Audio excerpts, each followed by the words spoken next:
During this week, there's a little part of me that is jealous on Arjuna because he has a choice to make, but he has options that are very clear to him. But what if you have a choice to make and you don't see the options? I mean, there's a choice and might even be a deadline, but you don't find the options. There's no obvious sattvic choice to make.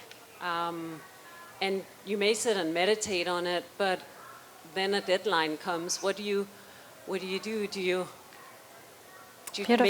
make that choice that then will benefit others, or how do you navigate? Yeah, so there's a lot of choices that we have to make in life in which there isn't really necessarily one clear right answer or wrong answer. And it's important to realize that.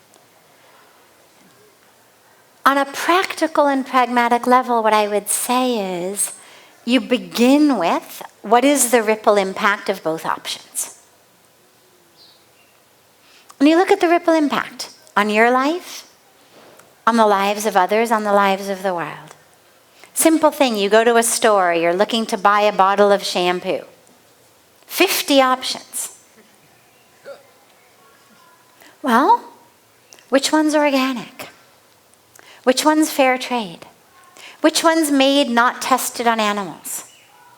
Which one is made not using women and kids in sweatshops? Which one's made without single-use plastic? Which one is made, etc. And you kind of figure out what's the ripple impact of this choice. Seemingly tiny choice, but it actually has a ripple impact. That's where I begin most decisions. It's just, what's the ripple impact on the world? 2 good career options.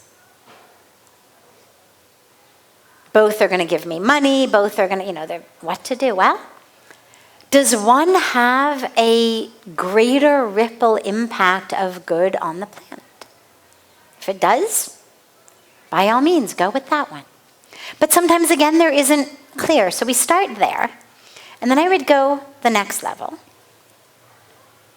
And I would say, which one is most in alignment with my values, ethics, priorities?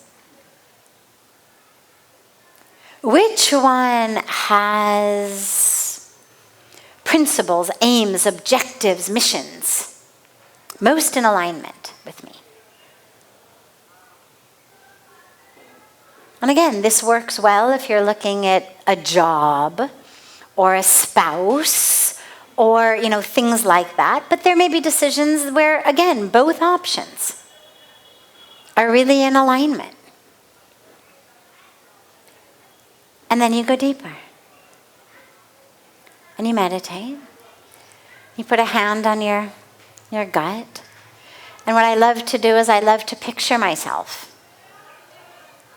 a month down the line, 5 years down the line, 10 years down the line, having made each of the 2 decisions. You just feel, how does it feel in you to be in that situation? And if none of those 3 things gives you a clear option, then to me I would say consider yourself, really blessed that you've got to make choices, all of which are beneficial to the world, in alignment with your values that feel good to you down the line. And then you go eeny, meeny, miny, mo, and right? I mean, really, there's not always. Sometimes we infuse the decisions on this particular stage of the drama with the power and importance. And sometimes they just don't have that. The other good thing to realize is we've got free will. You can always change your mind.